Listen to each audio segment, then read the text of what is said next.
One of my favorite people, Alexi Lalas, Fox Sports soccer analyst. He's a Hall of Famer, and he is joining us. So there is a randomness sometimes to hockey and soccer where you can outplay a team and you find yourself trailing. What I tend to look at is possession percentage, shots on goal tells me the story. So when it goes in to, anytime it goes into like a penalty kicks or shootouts, I thought we had control of possession. I thought we had over twice as many kicks. Forget Matt Freese for a second. I thought they played well yesterday. What was your interpretation before we went into penalty kicks? Yeah, I didn't think it was a great performance, but to your point, I thought that the United States was, the better team on the day when you look at some of those statistics. But as we know, it can be misleading, especially when it comes to soccer, where you don't even have to have the ball the entire game and can still find a way to win. And especially when it comes to penalties, if you are an inferior team, which this particular version of Costa Rica was, and I think they recognized it, they said, listen, we'll take our chances when it comes to penalties. Although credit to them for fighting back, individual mistakes and momentary lapses. But overall, the U.S. was, for lack of a better phrase, the better team. But the better team doesn't always win, especially when it comes to soccer, and especially when you have this kind of great equalizer of penalties that's looming large. And in this case, it went right to penalties as opposed to going to the extra 30 minutes that oftentimes traditionally has happened. So it changes the dynamic and the mindset of the players in the moment. If you're the best team, there's an urgency to get it done in the 90 minutes. And if you're not the best team, it's only 90 minutes that you have to withstand and bend but don't break. So outside of Berhalter's miss, good misses, makes, I think this is something. Again, people in soccer sometimes poo-poo penalty kicks, and my take is it's about execution. And the two things to me in soccer that win World Cups is offensive execution and making sure you don't give up cheap goals. You're going to advance out of the group stage. You don't have to be perfect at midfield. You don't have to be always great on the back end. You can't give up cheap goals. And do you execute on your set plays, on your corner kicks? So my takeaway is the PK beyond Freeze, I thought was impressive. I thought it really was. Your takeaway on Freeze and beyond. Yeah, so, penalties are interesting, and I'll give you my spiel that I always do, in that it's not random. It's not luck. It's not a coin flip. It's not a situation where, just anything happens. It is a skill. It is a practice skill. It is a necessary skill. And whether it's the goalkeeper and what he or she is doing and the research that goes into that moment, or whether it's the actually penalty kicker. And keep in mind that, you can look at it and people that have watched the game know, and even if you haven't watched the game, we've only seen it a couple of times, it is incredibly weighted towards the kicker. 79% of the kicks actually go in historically. And so for a goalkeeper, you save one, that's, now we got something we can work with. You save two, and oh my goodness, we're in rarefied air here. And save three or more, it doesn't happen in penalty kicks. So there's a lot that's going on up here relative to penalty kicks, but when you win, it's great, and when you don't, it's the worst thing in the world, and it should be abolished. So I got to ask you, as a Hall of Famer and a defender, you have a link. There's a certain connectivity for the guy right behind you, Alexi. Is what we saw from Matt Freese, it was jaw-dropping. I was telling my wife, I'm like, we not only made 3 stops, he touched the 2 others. This doesn't happen ever. You tell me, is it instincts? Is there homework you can do? Do people have tells? Like, how do you explain what Freese did? I've never seen 3 saves, hand on 2 others, never guessed. I've never seen that. Explain it if you can. Yeah, so for people that might be, just tuning in, Matt Freese was the goalkeeper. He's been the goalkeeper through this Gold Cup. And yeah, we're 346 days away from the World Cup next summer. We don't know who is ultimately going to be that starting goalkeeper, in that there is a competition. So for Matt Freese, this was a huge day and a huge moment. He talked about the research that goes in, and yeah, you have, video, and you're watching, you have tendencies, and you see statistically what players have done, and sometimes they even write it out for the goalkeepers. But there is also a feel that goalkeepers have, and there's tells where the foot placement is, where the eyes are, all of these different, the approach to the ball, all of those different things go into the calculator. And in this case, it's a calculator for a guy who went to Harvard, and it spits out, I am going to stand still, or I'm going to move here, or I'm going to fake moving here, and all of those different things come into play. And keep in mind, that the taker of the penalty kick is also thinking those things and doing a calculation himself. Yeah. So Mauricio, new coach, Pochettino comes out and makes 3 changes before the match. 2 of them scored. Tottenham, his rep has always been he likes young players. He likes to develop them. That's kind of his strength. And I think one of the reasons he was hired was we're young. And our good players need to be very good, and our very good players need to be great to win a World Cup. So talk about soup to nuts, what you've seen so far in the Gold Cup that you're encouraged by from our new guy. All right, so when it comes to Mauricio Pochettino, he's being paid a tremendous amount of money, $6 million a year, rumored, to get this team to do things that we haven't done before. You know, we've had success in World Cups, but it's all relative to getting out of the group and doing all those things. We've done those things before.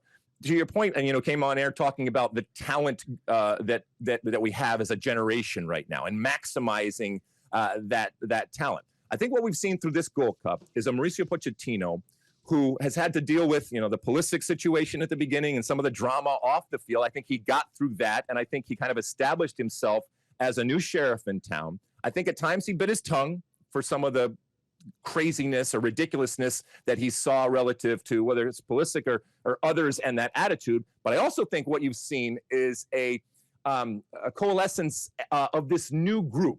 And, keep in mind that the win last night, which a lot of people watched and a lot of people that kind of came into the tent on a Sunday night on Big Fox, and it was wonderful. Like I was getting texts from all sorts of people that I know don't normally follow soccer. So it was a wonderful feel-good moment. But this team was together through this tournament, and they had a week of training in between the games. And I think for Pochettino, that was really good in terms of this is how we're going to play. And again, this group coming together in still a relatively short period of time. And you can see that this particular group that doesn't have your Weston McKennies and your Christian Pulisics and a bunch of other players that we have talked about consistently. And it doesn't mean that they're not going to be integrated, but for them to have this moment, I think it was really, really important. And for Mauricio Pochettino to do it without those guys, I think it was an important message to send. And the work's not over. So we shouldn't, break our arm patting ourselves on the back for beating a depleted Costa Rica in a quarterfinal of a Gold Cup. That's been done many, many times before. But you know what? You sing while you're winning. And if you can't find some joy in that moment, then I don't think you're a sports person. And as you know, as a sports person, sports are not for being rational. Sports are for being irrational to a certain extent. And so, like I said, sing, dance, celebrate that, which they did. And you can see the pictures here. And then you got the semifinal here coming on Wednesday. And if I had told this U.S. team, you get a semifinal game against Guatemala to go to the final of the Gold Cup, you would say, sign me up right now. Is there Tyler Adams feels like to me will make the World Cup. Matt Freese, you can argue he just won. I mean, this is the last tournament before the World Cup. That's pretty impressive. That was his moment. So Freese, Tyler Adams, anybody else from this group, because we acknowledge, and this is true for many countries, this was sort of our B team, our developers. Besides Tyler Adams and Freese, anybody else you see making the World Cup roster? Yeah, so I think Tyler Adams was always going to be a starter. I mean, he's not untouchable, but given his experience and given his quality. So he's kind of the outlier here. But if you look at players that helped their stock and dramatically, yes, Matt Freese, because there is a goalkeeper competition right now. And Matt Freese got the start during this Gold Cup, not because Matt Turner is the number one, and Mauricio Pochettino went to him and said, listen, I know who you are, and you're my starter, and if this is the World Cup, you'd be starting. No, because he recognizes that Matt Turner has not been playing, and has not been playing well when he has played, which is very, very limited, and so there is a competition. So definitely, like you said, I think Matt Freese has put himself into the conversation. Diego Luna, I really think, and I posted this morning that Diego Luna, I think, had a really good game yesterday. And yes, there's the grit and the fight, and that just you want to like this guy, and he makes you like him. But I also think that when it comes to possession of the ball, creating things in the attacking third, beating multiple players under pressure in traffic, I don't think that there's anybody better other than Christian Pulisic. Now, that's not a great thing to say, but maybe it is in that how established he has already become. So I think he's really helped his cause. And then Malik Tillman, I think right now, if the World Cup started today, given what he's done in this tournament, has really made a case for being that attacking midfielder, if you will. Chris Richards, I think, is going to be a starter, but there's still a lot of questions. Even with this wonderful win, there's still a lot of questions when it comes to this U.S. men's national team. Like we said, less than a year away from 2026 World Cup.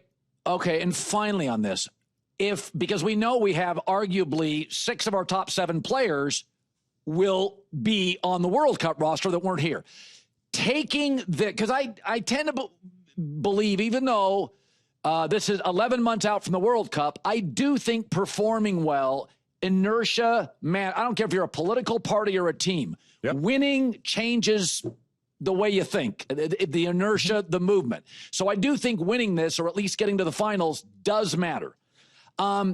Judging by what you've seen over the last 3 matches, and then in your mind, taking our better players, inserting them into what you've seen, do we have a philosophy, a brand, or a style right now that you can cling to, that you could say, yeah, this is how Mauricio, this is how he sees the world.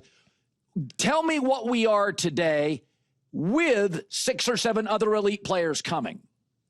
Yeah, so the integration or the reintegration of some of those players that you have is only going to make this team better. But I think it's been wonderful to see the success, and that's why, yeah, I want them to win just, because I bleed American and I want to see that. But more importantly, it's almost a wonderful message to send, and an important message to send to the guys that aren't here, that, you know what, while you're important, you're not a savior, and we can win games and we can do things without you, because I think it's going to motivate them to come in and say, you know what, my stinks just like everybody else's. I'm going to have to work, and some of the spirit and some of the fight, and all these words that we use that was on display here in the Gold Cup. Again, the last time, like you said, from a competitive standpoint, that we are going to see this team, and certainly in a competitive tournament, I think that that's going to be incredibly valuable going forward. And again, I'm not saying that any of those guys aren't going to be important parts going forward, but if they come back in to a team that is kind of, like I said, coalesced, and this style, if you will, look, it's not going to be put in a time capsule for the best soccer ever played, but again, that's subjective as to what good soccer is. But to your point, America doesn't give a crap how this U.S. team plays. They care that they win, and that they are doing it in a kind of raw, strangely ugly but beautiful way.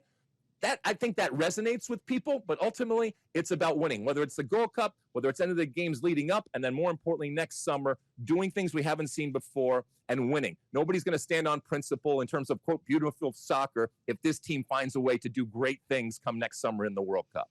Very exciting. Wednesday, FS1. Coverage starts at 6 Eastern. We'll be favored over Guatemala. As always, my friend, Alexi, you're great. Thanks, man. You're the best. Thanks.